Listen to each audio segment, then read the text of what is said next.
And from here, instead of 1 minus b, I can write it as q.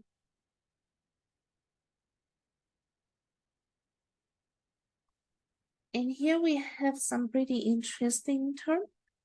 That is x multiplied with q to the power of x minus 1. This term is actually the derivative with respect to q of q to the power of x. I hope you see why. If you are given q to the power of x and you want to take the derivative with respect to q, you will have to first put the power in front of q to the power of x. And then you are left with the exponent minus 1, which is exactly this expression. So what does it tell us? It tells us that we are interested in finding what is the summation of x starting from 1 to infinity, and then derivative with respect to q of q to the power of x. We want to know what is this term. Okay, so we want to find x starting from 1 up to infinity of q to the power of x. Oops.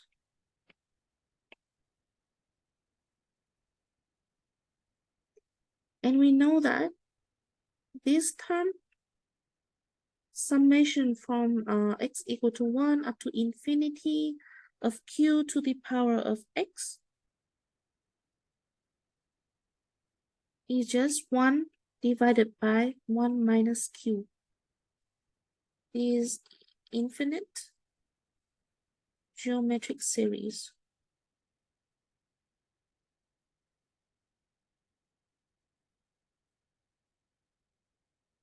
And I can rewrite this as q to the power of 1, q to the power of 2, q to the power of 3, dot, dot, dot,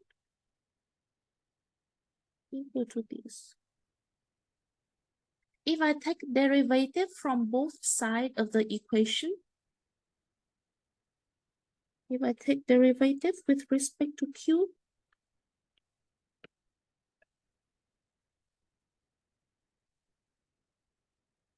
then the left-hand side, to take a derivative of summation of q to the power of 1, q to the power of 2, q to the power of 3 with respect to q, I will take derivative with respect to q of each function.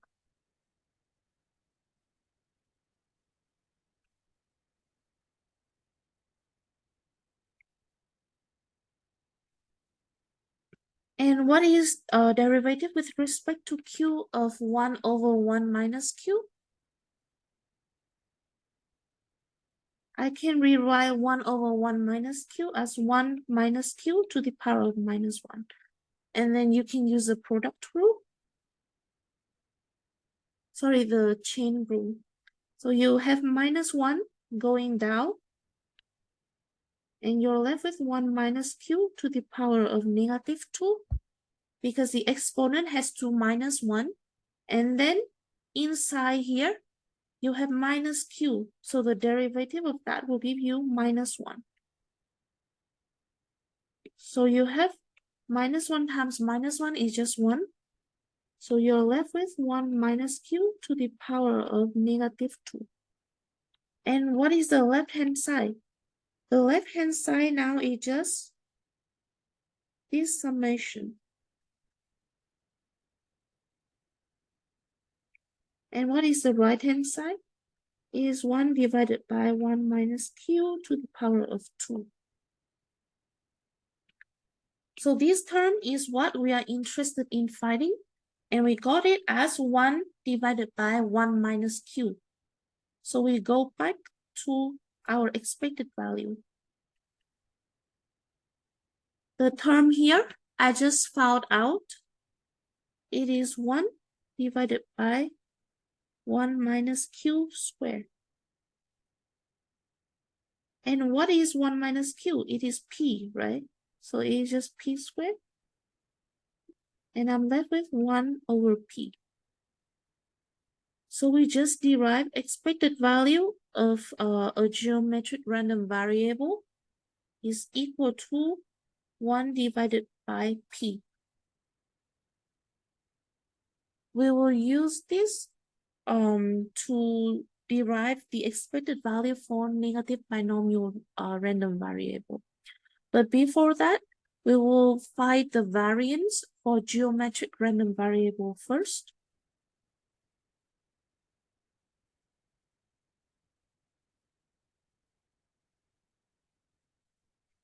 So now I just first write down the formula for finding variance.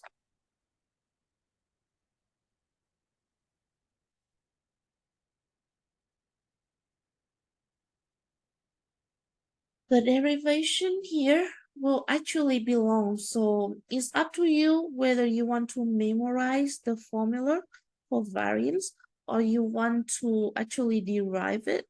It's really just up to you because I'm so bad at memorizing.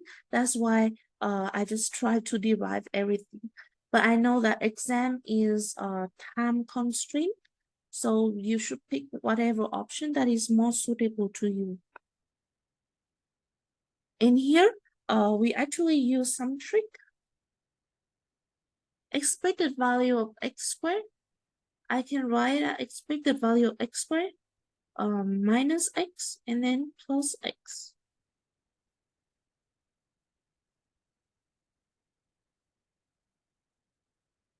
And by linearity of expectation, I can break it down like this.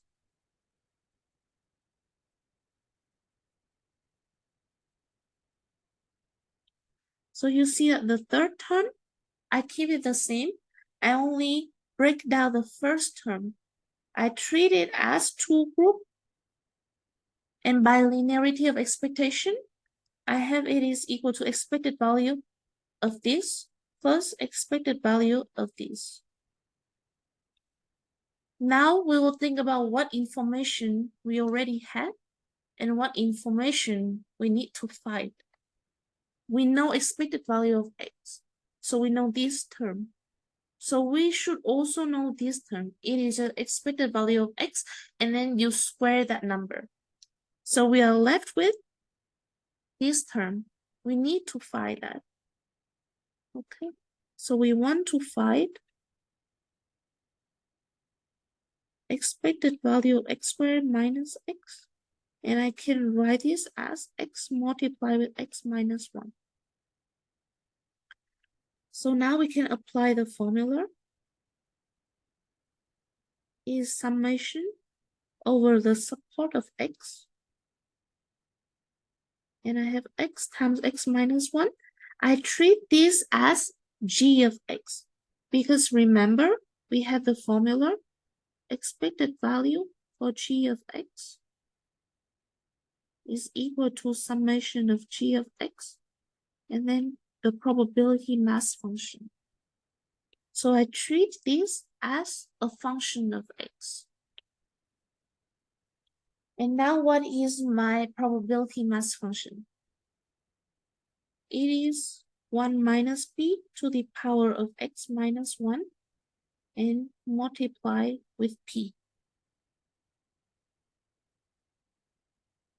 And here we observe that the term p is 3 of x, so I can pull it out of the summation.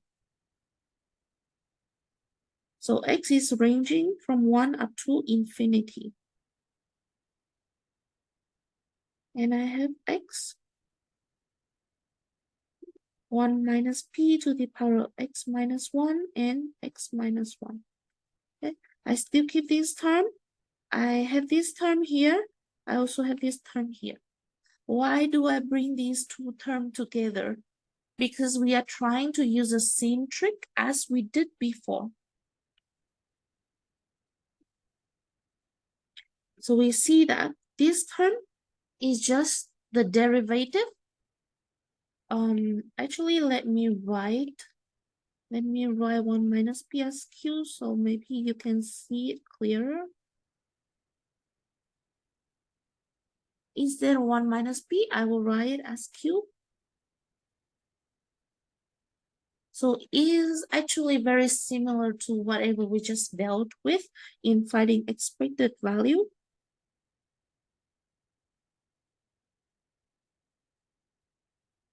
The term x, q to the power of x minus 1, is just derivative with respect to q of q to the power of x.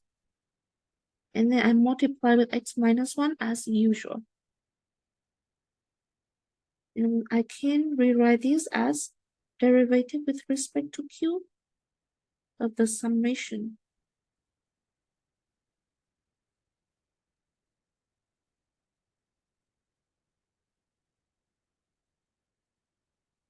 Okay. I will copy to the new page so we can continue working on that. So we are interested in finding this. In order to apply the trick, we need this to be derivative with respect to q of some function, right? And what is that function? I have x minus 1 here. So I want this to be derivative of q to the power of x minus 1. How do I do that? I can do that by breaking down the term q to the power of x.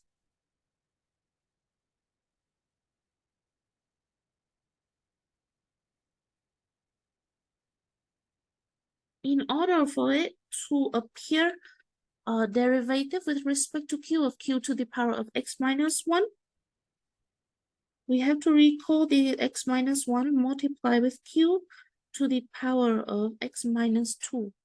So I want this term to appear. And if that term appears, then what do I have to multiply with? I have to multiply with q to the power of 2, right? Because these two multiply together will give you q to the power of x.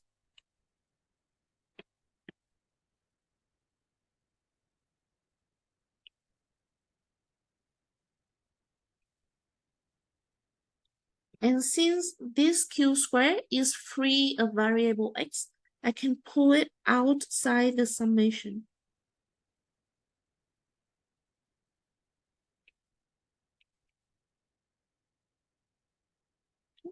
And what we are noticing is this one is equal to, when x equal to 1,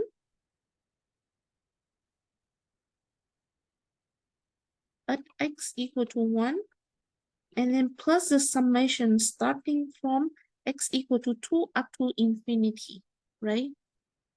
However, when x is equal to 1, this term is 0. So x minus 1 multiply with q to the power of x minus 2, this term, it will be 0 when x equal to 1. So I can just write it is equal to the summation starting from 2.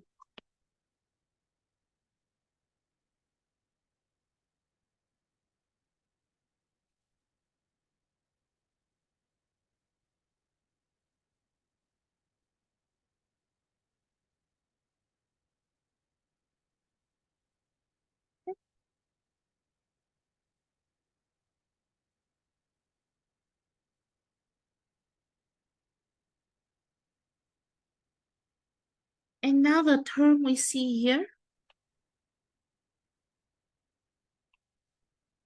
is a derivative with respect to q of q to the power of x minus 1.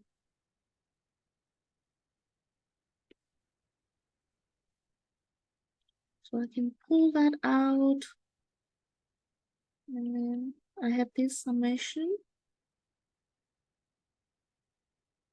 And we notice again, this is a geometric series.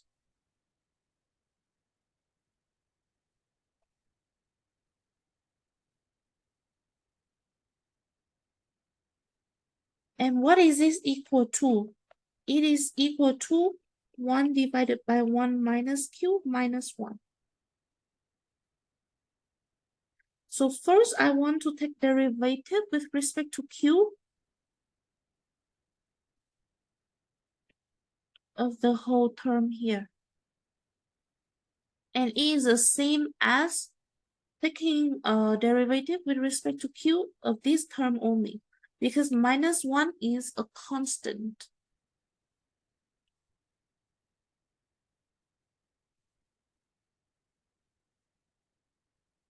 And taking derivative with respect to q of this whole term give me 1 divided by 1 minus q squared.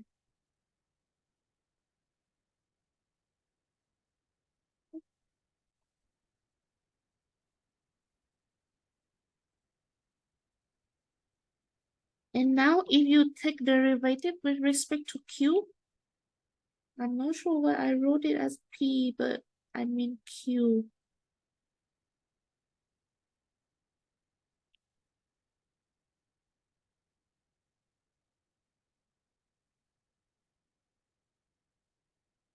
If you take derivative with respect to q of this term, either using quotient rule or product rule, what you are left with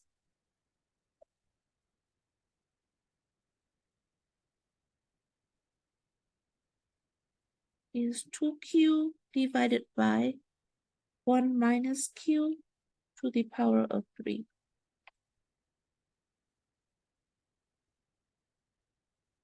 And instead of 1 minus q, I can write it as p. So I have p to the power of 3. And I have 2q divided by p squared.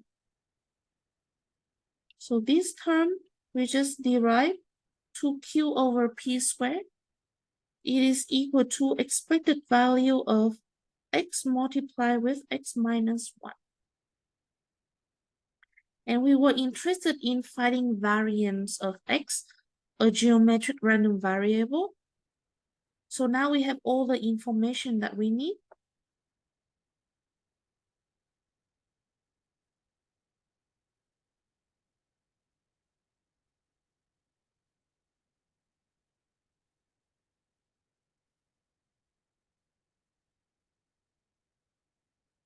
The first term we just found out, it is 2q over p squared. Expected value of x is 1 over p. Expected value of x and then square is 1 over p squared. I want everything to have the same denominator.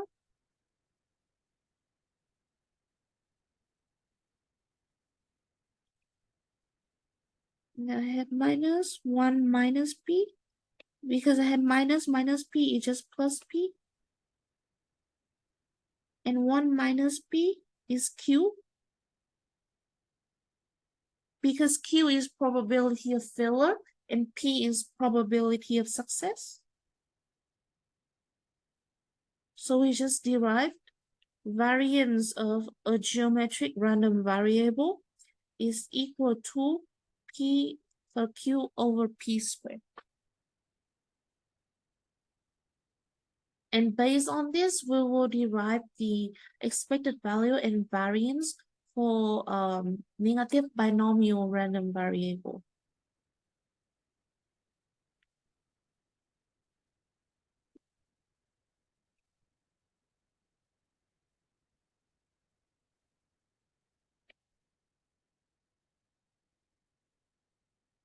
So if you have an x for a negative binomial random variable with parameter r and p, it means x is the number of trials until the rth success, and probability of success in each trial is p. We have x equal to x1 plus x2 up until xr. We proved this in the last tutorial.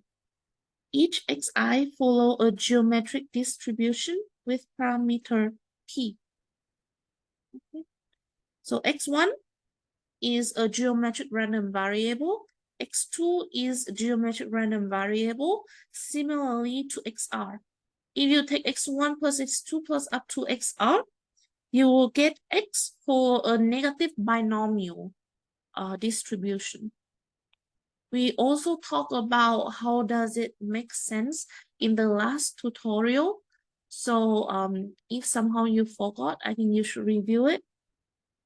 An expected value of x is expected value of x1 plus x2 up until xr.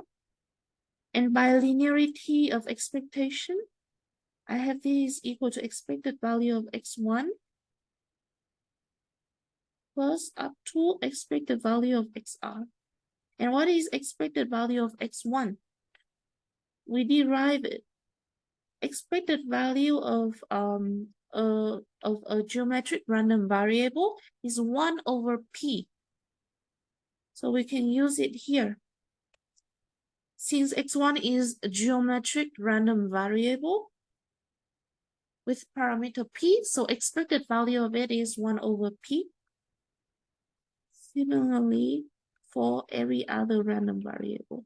So how many terms do we have? We have r independent random variable. So we have 1 over p plus 1 over p r times. So we have r over p. Okay. So whatever we just derived is expected value of a negative binomial random variable is equal to r over p. Similarly, we can derive the variance for a negative binomial random variable. And since x1, x2, and up to xr, they are independent. So this can be written as variance of x1 plus variance of x2 plus up to variance of xr. Remember that because they are independent, that's why we can go from this line to this line. If they are not independent, you cannot do this. And what is variance of x1? We derive that, right? Variance of a geometric random variable is q divided by p squared.